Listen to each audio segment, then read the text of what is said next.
Right? Balochistan में ये ISIS को लाने की कोशिश हो रही है, आईसिस खुरासान में। तो ये भी खबर आ रही है कि यूनिस संभवतः आईसिस के संपर्क में है। यूनिस के कुछ लोग, ये हिजबुल तहरीर वाले या हिफाजत इस्लाम या जो भी लोग हैं, ये संभवतः possibly they are in touch with ISIS. तो ये आईसिस का जो सिस्टम है, ये केवल बलोचिस्तान में ही नहीं मिलेगा आपको, ये आपको हो सकता है बांग्लादेश में भी मिले, क्योंकि अगर चाइना खुल के आएगा तो उसके बहुत बड़े रिपरकशंस और इम्प्लीकेशंस होते हैं। मगर अगर इन जिहादी टेररिस्टों को लाना है, ये नॉन स्टेट एक्टर है, किसी को पता नहीं, किसी ने देखा नहीं, किसी ने सुना नहीं। तो ये एक खबर आई है सूत्रों के माध्यम से कि संभवतः यूनिस आईसिस के टच में। इसीलिए जो आईसिस के टच में, आप देखिए ये बीएनपी वालों की फट क्यों गई, ये तो खुद जमात वाले, इनकी फट क्यों गई, ये हिजबुल तहरीर वाले चुप बैठे, हिफाजत इस्लाम वाले चुप बैठे थे। मैं तब से सोच रहा था इनको क्या हो गया यार, ये सांप, इनको सांप क्यों छू गए, ये तो यूनिस को लाने वाले लोग थे, ये तो यूनिस के हितैषी है, यूनिस के हितैषियों की फटी क्यों है। Now I am able to decode it. China आएगा तो सबकी वाट लगेगी, बट अगर ये आईसिस वाले आ गए तो इनको चुन चुन के निपटा दिया जाएगा, एक एक को निपटा दिया जाएगा। आज बीएनपी ने क्या बोला, बोले ये जो कह रहा है कि जी मैं दिसंबर के बाद इलेक्शन कराऊंगा, हो ही नहीं सकता। और बिल्कुल सही कह रहे, बकरा ईद है, यहाँ मानसून का सीजन होता है, फेस्टिविटीज होती है, पेपर होते हैं, कई सारी चीजें। कहते हैं बांग्लादेश का इतिहास उठा के देखिए, पहले 6 महीनों में तो इलेक्शन हुआ ही नहीं कभी भैया, कभी सफल इलेक्शन हुआ ही नहीं। तो तरीका क्या है, 6 महीने की गोली देके इलेक्शन को ले जाओ, कहां तक, दिसंबर तक। और दिसंबर के लिए टाइम किसको दे रहे हो, आईसिस को टाइम दे रहा है यूनिस? क्या ये मुस्लिम ब्रदरहुड को टाइम दे रहा है? क्या ये शरिया लाने के लॉ लाने के जो चक्कर में उसकी प्रक्रिया बना रहा है, या इसको चाइना ने और टाइम मांगा कि हमें थोड़ा और टाइम दे, वो हम देखेंगे हम क्या कर सकते हैं। ये अब शेख हसीना की बात करें, बीएनपी की बात करें, वकरुल जमान की बात करें, सबको यूनिस का एक कोई ऐसी चीज समझ आ रही है, which hopefully my sources have been able to tell me, जहां उन सबको डर लग रहा है। और ये सोर्स चाइना नहीं हो सकता, क्योंकि चाइना खुल के आएगा, चाइना दबे पाव नहीं आएगा। पर एक चीज है जो पाकिस्तान से यूनिस सीख रहा, नॉन स्टेट एक्टर्स को मेन स्टेट में लाके अपना गंदा काम करवाना। तो क्या ये आईसिस वाली जो बात है केवल बलोचिस्तान तक सीमित है या बांग्लादेश में भी आ रही है? अगर बांग्लादेश में भी आ रही है तो ये चिंता का कारण है। और यूनिस बहुत खतरनाक आदमी है, is a very dangerous man, और ये लोग बहुत जालिम है, they are lethal killing machines. तो इस चीज का संज्ञान लोगों को लेना चाहिए, जो मैं आज आपको बता रहा हूं। और देखिए अब एक एक्सेस बन रहा है, ये एक एक्सेस बन रहा है, ये कतर, ये मैं टर्की को देखूं, पाकिस्तान को देखूं, मलेशिया को देखूं, इनकी आप पोजिशनिंग देखिए वर्ल्ड में, एक यहां, एक यहां, एक यहां, एक यहां।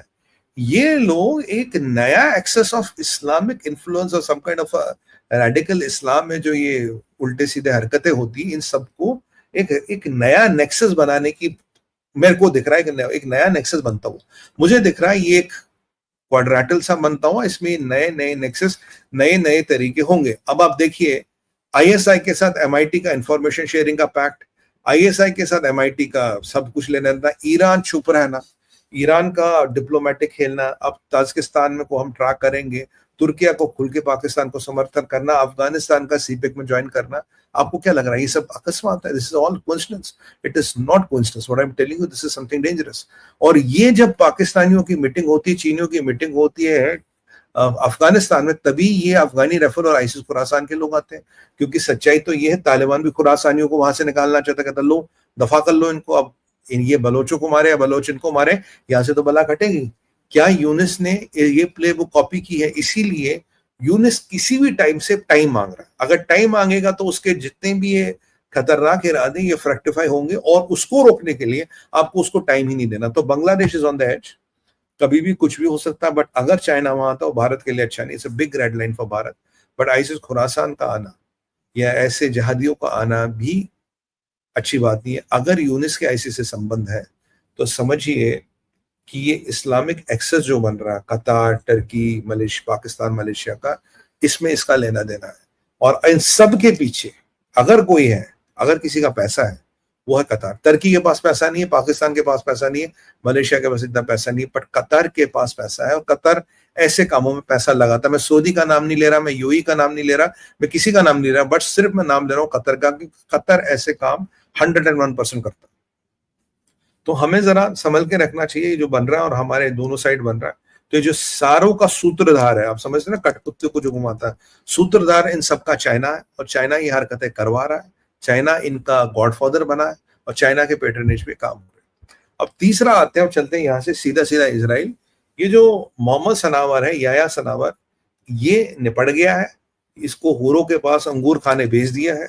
बेंजामिन नेतन्याहू ने ये अनाउंसमेंट की है कि भाई ये निपट गया है। ये 14 मई को घायल हुआ था, पर तब आईडीएफ ये नहीं कंफर्म कर पाया मरा या नहीं मरा।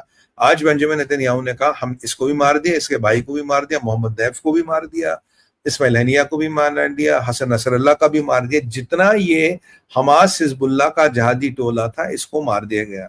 ये बड़ा इंपॉर्टेंट है, क्यों? ये बंदा लास्ट सर्विंग लीडर था, हमास का बड़ा लीडर था, याया सनावर का भाई था मोहम्मद सनावर। दोनों भाई अब जन्नत में हूरों के साथ अंगूर खा रहे होंगे, तो इसको भी आज निपटा दिया गया है। ये इंपॉर्टेंट मैसेज है। तो इजराइल का जो मैसेज है, इजराइल कह रहा है कि भाई हमें 100% गाजा पे कब्जा करना है, अमेरिका साथ हो या ना हो, we are going for Gaza, we are not going to relate. ये इजराइल बिल्कुल क्लियर करना। और इजराइल ने आज एक बहुत डेयरिंग काम किया। इजराइल ने आज जाके यमन में, सना में, उनके जो एक सिविलियन एयरपोर्ट था उसकी बॉम्बिंग कर दी। अब यमनियों के पास 2 जहाज बचे थे, 2 जहाज, उनमें से एक को उड़ा दिया, तो शायद दूसरा भी चलता नहीं बचा, तो यमन में उड़ने के लिए जहाज नहीं बचा। और इजराइल कर्ट्स जो उनके डिफेंस मिनिस्टर, वो कहते हैं ये हम करेंगे, और ये इजराइल का स्टाइल है, किसी को पसंद आता तो ठीक है, नहीं आता तो गो टू हेल। अगर आप इजराइल के खिलाफ कुछ करोगे, तो इन्होंने कहा जी आपने सिविलियन प्लेन क्यों उड़ाया? कहता अगर ये होतियोग यूज करेंगे और होती सपोर्टर्स यूज करेंगे, तो हम सिविलियन प्लेन्स को भी उड़ाएंगे। ये वही इजराइल की नीति है जिन्होंने कहा था कि अब हम टेररिस्ट इंफ्रास्ट्रक्चर और जो गवर्नमेंट टेररिस्ट को सपोर्ट करती है उसके इंफ्रास्ट्रक्चर में फर्क नहीं निभाएंगे। Hold, does it ring a bell? Does it ring a bell? ये और किसी ने भी कहा था। जरा मैं कमेंट्स खोलता हूं 2 मिनट, किसने कहा था ऐसी चीज? हाल फिलहाल में एक किसी और बड़े दिग्गज नेता ने कही थी। किसने कही थी? फर्स्ट पर्सन किसने कही थी? जो ये इजराइल का स्टेटमेंट पहले का था, आज से 1.5-2 महीने पहले, अभी एक बहुत बड़े नेता ने ये चीज कही। Can you tell me who did this? अरे team show me the comments, team show me the comments please, show me the comments team. अरे कहा हो भाई, कमेंट्स दिखाइए हमारे भाई बहनों के। Team can we show the comments please on the screen?